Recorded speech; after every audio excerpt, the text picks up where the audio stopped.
Guys, negara ini dulu pernah menghina dan meremehkan kekuatan militer Indonesia. Tetapi sekarang guys, ia mengatakan kekuatan militer Indonesia di luar negara manakah itu guys? Bagaimana ceritanya? Ayo kita sama-sama simak video ini. Mari.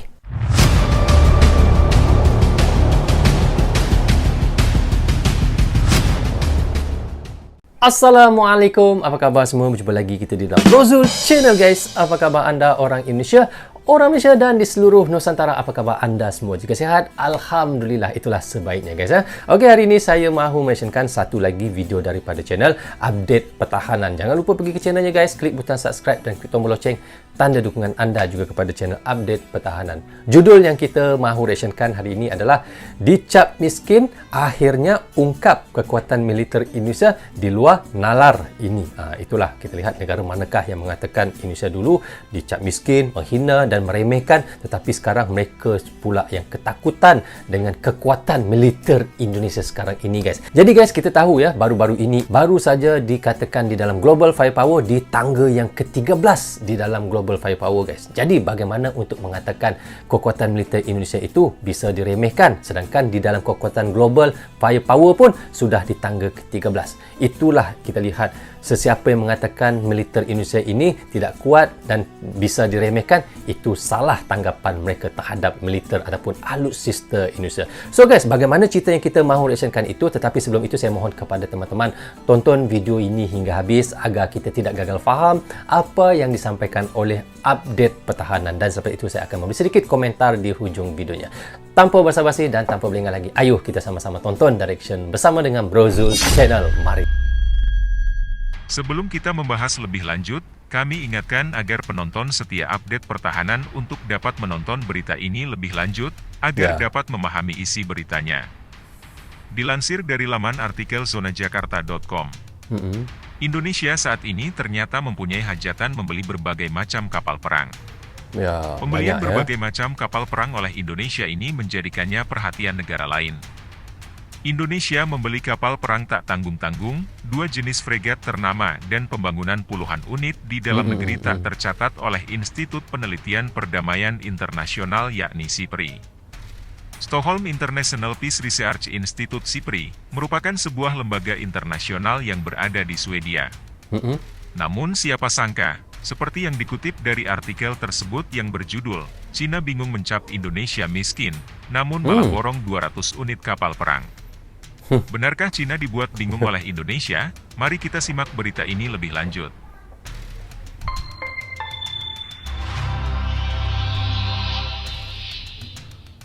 Tujuannya ialah mendata semua ekspor-impor senjata di seluruh dunia. Contoh pembelian frigate Arrowhead dan frame yang dilakukan Indonesia akan tercatat di sini. Boleh dibilang SIPRI membantu pihak-pihak yang hendak mengumpulkan data kekuatan militer sebuah negara. Semua jenis transaksi alutsista semenjak Perang Dingin tercatat di SIPRI. Namun, bila sebuah negara memproduksi alutsistanya sendiri di dalam negeri tak bakal tercatat di SIPRI. Contohnya Indonesia memproduksi kapal perang landing platform Do LPD Banjarmasin kelas, maka tak tercatat di SIPRI. Dalam menghadapi pandemi, serta untuk evakuasi bencana yang terjadi di Indonesia. Kapal ini memiliki kemampuan untuk menangani wabah COVID-19, sehingga dapat digunakan sebagai rumah sakit isolasi terpadu. Hal ini lantaran Indonesia punya hak merahasiakan kekuatan tempurnya asalkan alutsista itu diproduksi di dalam negeri. Indonesia bisa diam-diam memproduksi senjatanya sendiri sebanyak mungkin dan menutupinya sebagai rahasia negara itu sah-sah saja. Hal inilah yang tengah dilakukan Indonesia. Sambung begitu. Indonesia berencana memproduksi hingga ratusan unit kapal cepat rudal di dalam negeri. Nantinya jumlah produksi KCR sebenarnya boleh disembunyikan Indonesia. Peneliti di Institut Raja Ratnam School of International Studies, Nanyang Technology University di Singapura, Koswe Lean Colin pernah mengungkapkan bahwa sesungguhnya kekuatan pukul utama Indonesia justru berada di KCR. Sebab Indonesia saat ini masih kesulitan apabila disuruh membuat frigate atau korvet dalam jumlah besar. Konfigurasi high-end low berlaku untuk Combat Strike Group, di mana 10-12 kapal selam dan 56 frigate dan korvet akan tampak ambisius. Dan PT PAL Indonesia berperan aktif dalam mengangkat PT PAL nama guys ya. Indonesia dengan meningkatkan daya saing di tingkat global. Kalibrasi ulang yang diusulkan membayangkan pengurangan jumlah platform berkemampuan tinggi yang lebih besar, frigate dan korvet sambil meningkatkan proporsi kapal serang cepat bersenjata rudal, yang relatif lebih murah dan lebih sederhana untuk dibangun dalam jumlah yang lebih besar. Jelas Colin dikutip dari The Diplomat pada 18 Agustus 2015. KCR inilah yang saat ini diandalkan Indonesia. Model hit and run yang menjadi senjata utama KCR sangat menyulitkan lawan. Pendekatan ini memanfaatkan kekuatan khusus dari basis industri domestik Indonesia, yang sejauh ini telah memproduksi kapal serang cepat seri KCR 4060 untuk TNI Angkatan Laut serta membuat langkah penting dalam mengembangkan sistem besarnya tempur. engine-nya.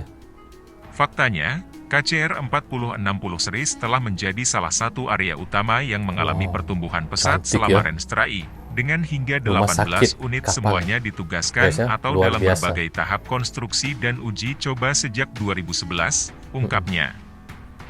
Acara shift landing dan launching kapal bantu rumah sakit. Ya, dimulai. Lanjutkan. Dengan KCR, Indonesia bisa memadukannya dengan fregat atau korvet membentuk gugus tempur tangguh di lautan. Keadaan akhir kalibrasi ulang ini mungkin berupa armada frigate dan korvet yang lebih kecil, yang berfungsi sebagai pemimpin armada dan simpul komando dan kontrol utama untuk satuan tugas serangan tempur pada saat perang. Beber Buatan Colin. anak bangsa ya guys ya, Ia malah kapal-kapalnya. memprediksi Indonesia bakal membuat KCR sampai menyentuh angka 120 unit. Sementara itu, Angkatan Laut juga telah meningkatkan potensi akuisisi hingga 120 unit kapal cepat rudal 33 ton untuk dipersenjatai dengan NSM. Sampai 120 Apakah unit. kapal-kapal ini akan mengadopsi model yang sudah ada, seperti Kelewang, atau yang sama sekali baru belum jelas AMTI pada 10 Maret 2022. Untuk kapal kombatan lain yang dibangun Indonesia ialah Offshore Patrol Vessel OPV 90 meter. Dikutip dari Kemhan Indonesia, Kamis 26 Agustus 2021, OPV ini nantinya dibangun oleh PT Daya Radar Utama Dru Lampung. Dimulainya Fir Steel Cutting ditandai dipencetnya tombol oleh Kepala Badan Sarana Pertahanan Kementerian Pertahanan Marsikal Muda TNI Yusuf Jauhari, M.Eng, didampingi Asisten Logistik, Kasal Laksamana Muda TNI Pugu Santoso, CMM, dan Komisaris PT Daya Radar Utama Stephen Anggaprana. Kemhan memang sengaja memesan OPV ke PT Dru lantaran sebagai salah satu usaha pemulihan ekonomi nasional serta meningkatkan kemampuan galangan Indonesia membuat kapal perang. Perlu digarisbawahi bahwa galangan kapal swasta Indonesia tak kalah hebat jika disuruh membuat kapal perang. So, okay guys, kita sudah pun reaction tadi daripada channel Update Pertahanan. Katanya dicap miskin, akhirnya ungkap kekuatan militer Indonesia di luar nalar. Kita lihat dulu bagaimana China mempelekehkan ataupun menghina Indonesia, mengatakan katanya Indonesia ini tidak mampu untuk memproduk kapal-kapal ataupun alutsistanya sendiri. Tetapi kita lihat bagaimana bagaimana Indonesia sendiri membuat iaitu alutsistanya sendiri. Bukan saja daripada kapal, malahan kita lihat pesawat dan berbagai-bagai lagi, panser Anwar, dan kita lihat bom dan banyak lagi yang dibuat oleh Indonesia ataupun anak bangsa Indonesia sendiri, iaitu alutsista untuk kegunaan militer Indonesia sendiri. Jadi itulah kita lihat guys, Indonesia ini, kenapa Indonesia ini di tangga ke-13 di dalam Global Firepower. Kerana kita lihat Indonesia banyak memprodukkan sendiri alutsistanya untuk kegunaan militer. Begitulah seperti yang dikatakan oleh Update Pertahanan ni guys. Sebenarnya Indonesia ini tidak memerlukan negara lain untuk mendapatkan alutsista ataupun membeli daripada negara lain, kerana Indonesia ini juga adalah salah satu negara yang mengeluarkan alutsistanya sendiri. Kita lihat pesawat, helikopter, kapal, panser Anwar, dan pistol, bom, senapang, dan berbagai-bagai lagi alutsista hinggakan satelit yang ada di luar bumi itu pun ada buatan Indonesia ataupun buatan anak bangsa Indonesia. Jadi bagaimana kita hendak mengatakan Indonesia ini tidak bisa untuk bikin apa guys, sedangkan sepak bola ataupun bola yang digunakan di Piala Dunia pun buatan Indonesia. Jadi apa lagi yang kita mahu katakan di sini? Itulah produk-produk Indonesia ini banyak diincarkan di luar negara. Bukan saja daripada alutsistanya, daripada barang-barang militernya, malahan kita lihat mobil-mobil seperti Toyota, Honda, Mercedes, banyak pabrik-pabrik mereka dibuka di dalam negara Indonesia ini dan dibuat oleh anak bangsa Indonesia dan digunakan oleh luar negara seperti negara-negara yang ada di Eropah. So, apapun kita doakan mudah-mudahan Indonesia dan Malaysia akan terus saudara, terus aman dan kita sentiasa bersatu di dalam apa sekalipun, tidak kira daripada ekonomi dan alutsistanya dan militernya. Itu yang kita harapkan sama-sama. Indonesia, Malaysia tetap saudara. Okey guys, sampai di sini saja untuk reaction sekali ini. Semoga manfaat untuk saya menonton dan mereaction dan manfaat juga untuk teman-teman yang sentiasa mendukung Brozo Channel. Tanpa dukungan, tanpa tontonan teman-teman, tiadalah Brozo Channel di dalam YouTube ini. Bagi anda yang suka dengan cara saya mereaction, anda boleh klik butang subscribe dan klik tombol loceng. Tanda dukungan anda kepada saya. Maaf andainya ada tersilap kata dan tersilap cakap kepada anda semua. Assalamualaikum. Goodbye. Bye-bye.